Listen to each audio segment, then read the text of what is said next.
Un pacte de sang irréversible qui a détruit ma vie. S'il te plaît, Alicia Lotus, partage mon histoire.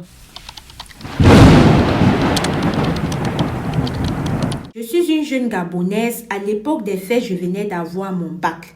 Quand j'ai eu mon bac, mes parents ont décidé que je vais aller continuer mes études en Europe. Et en ce moment-là, j'avais mon petit gars avec qui on avait déjà passé plusieurs années. Et il avait peur que comme je m'en vais là, je vais aller le laisser, je vais aller épouser les Whitey ou du moins se rencontrer quelqu'un d'autre. C'est ainsi qu'il a proposé avant mon départ que l'on puisse faire quelque chose qui devait relier, solidifier notre relation. Alors je lui ai dit, mais qu'est-ce que tu penses qu'on peut faire qui puisse aller dans ce sens-là? C'est là où il m'a fait comprendre qu'on pouvait faire un pacte de liquide rouge là ensemble. Je lui ai dit, ok, tu me donnes un peu le temps de réfléchir et je reviens vers toi. Je suis restée, j'ai réfléchi. Je n'ai parlé de cela à personne, que ce soit à mes copines ou à ma mère ou à même mes grandes sœurs ou mes grands frères. Je suis restée, j'ai pris sur moi, j'ai réfléchi. Je pense qu'avec l'amour et tout, j'ai décidé d'accepter sa proposition parce qu'au fond de moi, je savais que si je disais à quelqu'un, on ne devait pas accepter. Et moi, je pense même que le temps que je lui disais que je vais réfléchir là, au fait, j'avais même déjà accepté. Raison pour laquelle je n'ai demandé l'avis de personne qui allait me décourager dans cette lancée-là. C'est ainsi qu'est venu le jour, je m'en vais chez lui. Je savais que c'est un truc qui allait être entre lui et moi. J'ai 2 places. Mais à ma grande surprise, quand j'arrive chez lui, je lui dis, ok, prends le mouvement on va faire les crocs là pour que ça coule et on fasse ensemble. Il me dit non. Pourquoi on fasse ça? J'aimerais vraiment qu'on parte quelque part pour que ça puisse être puissant. Le genre que tu sais que comme tu parles là, même si c'est que c'est quoi, je ne peux même pas regarder une autre fille ici. Et même si c'est que c'est quoi, tu ne peux pas regarder un autre homme là-bas. Au moins c'est comme ça, on est sûr, toi et moi, qu'on sera fidèle. J'ai dit d'accord. C'est comme ça qu'on est parti quelque part, hein, façon. Arrivé là-bas, on nous a donné le mouvement qu'on s'épile ici, là, comme ça. Vous voyez un peu le truc là, voilà. On nous a donné ça. C'est comme ça que le monsieur a commencé à faire des incas. Et à un moment donné, quand il a fini de prononcer les que je ne comprenais même pas, il a pris le mouvement là, il a donné à mon copain que c'est à toi de faire ça. Mon copain a fait ça sur lui, il a fait ça sur moi. Quand les deux là sautaient, on a mélangé genre comme ça, c'est tombé dans un bol. Et après ce bol-là, le monsieur a encore ajouté quelques petits trucs auxquels on a bu. Après, il a dit, ok, il n'y a pas de problème, votre truc a été réussi, vous pouvez partir. C'est comme ça que mon gars et moi, on est partis. J'ai préparé mon voyage, je suis partie. Sauf que quand j'arrive maintenant en Europe, comme je suis partie là, les décalages horaires, les réalités de la vie et tout ce qui va avec. Après juste 6 mois, il a commencé à avoir des zones de turbulence dans notre relation. Tout ça, ce n'était même pas parce que, pour vous dire la vérité, je trompais mon gars, non.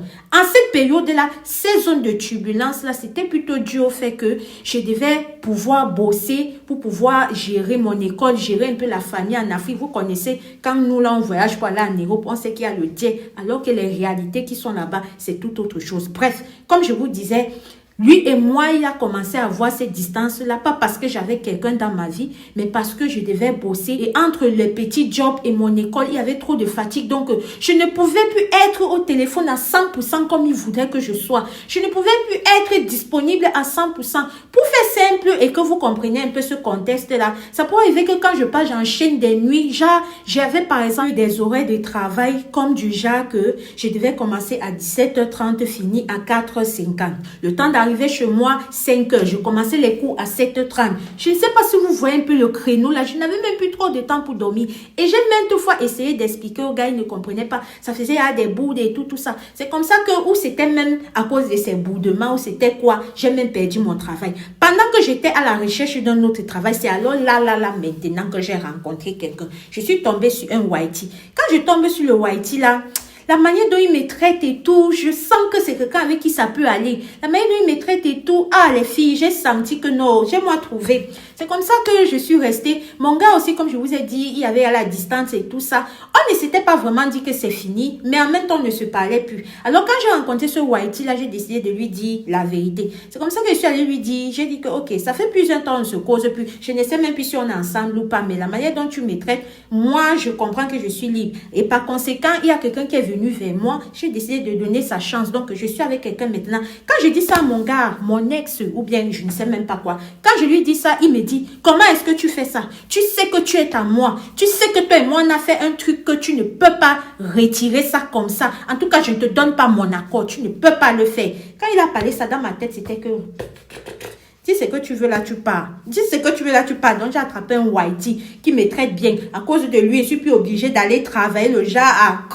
Tu me racontes quoi? Bref, j'ai poursuivi ma relation avec le whitey. J'ai ignoré ces beaux barabas qui me disaient là.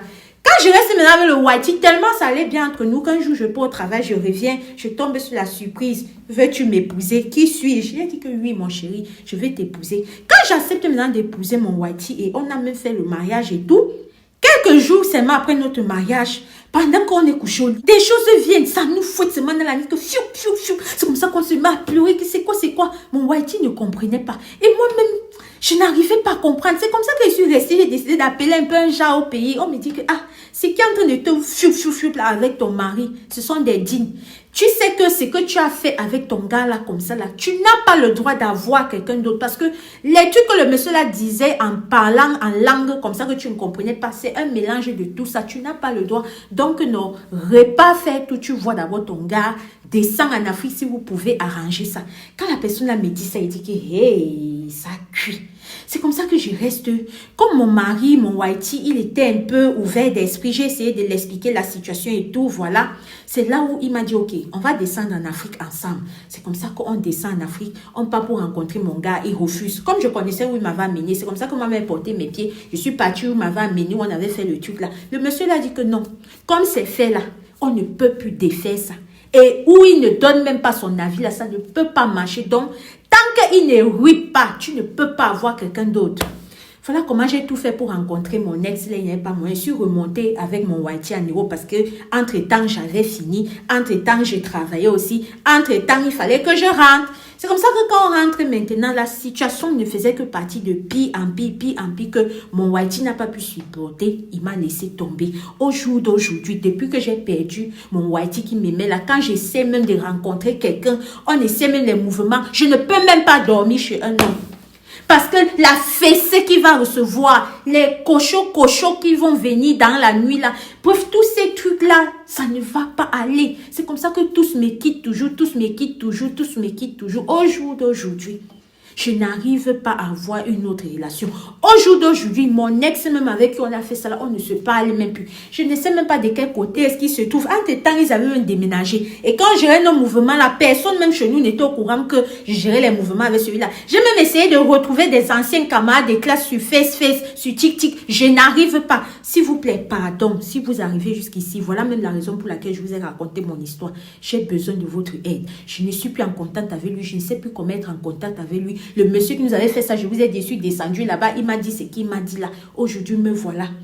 J'ai au moins envie de faire un enfant. J'ai dit qu'un homme même ne peut même pas arriver jusqu'au niveau qui va bien me mourir, même jusqu'à ce que l'enfant entre. S'il vous plaît, aidez-moi. Aidez une soeur qui vraiment dans sa jeunesse, elle a posé un acte de naïveté extrême qui est maintenant irréversible et dont elle ne sait pas comment faire. Je vous en prie. Renchérissez en commentaire, je vais vous lire. Pardon, aidez-moi, j'ai besoin de votre aide. Ceci était mon histoire. Shalom. La famille, vous avez écouté l'histoire de la sœur là. Combien de fois j'ai déjà posté les histoires de pacte sur ma chaîne? Combien de fois? Et toujours dans cette playlist d'histoires vraies et mystiques. Voilà pourquoi je vous dis tout le temps. Vous pouvez ne pas aimer ma tête, mais les histoires que je vous raconte là, ça va vous aider, ça va vous édifier, ça va vous sensibiliser. Comme tu finis l'histoire, si va écouter les autres histoires parce que ça pourra te sauver d'un mouvement. Je vous ai donné des témoignages de certains abonnés qui sont venus nous écrire que « Ah, Madame Alicia, vos histoires-là nous aident. J'étais dans un mouvement comme ça. J'ai vu comment ça commençait. Je me suis rappelé telle histoire. Il dit que la fesse est bizarre. J'ai moi retiré le pied. » Vous aussi, vous attendez quoi? En tout cas, la sœur, non. Là. Concentrez-vous d'abord. Elle a besoin de vous. Elle a besoin de vous. Écrivez en commentaire ce que vous savez que ça peut aider cette sœur-là. Hey! Seigneur! En tout cas, c'était l'histoire de la sœur. Si toi aussi tu as une histoire vraie ou mystique à nous confier, n'hésite pas de venir soit en inbox, soit sur ce numéro qui s'affiche là. Ensemble, on va se mettre d'accord sur comment est-ce que je vais présenter ton histoire. Ici, Alicia Lotus, notre ligne éditoriale principale sont les histoires vraies et mystiques, les actus du jour, les astuces et spiritualité. Si cette ligne éditoriale t'intéresse, je t'invite à t'abonner, histoire de ne rater aucune de nos publications futures, d'activer ta cloche de notification, de commenter et de liker quand tu peux. N'oublions pas d'être prudent, de prier sans cesse parce que le dehors est miné. On se dit à très bientôt pour une prochaine vidéo. Au revoir la famille. Shalom à mon tour.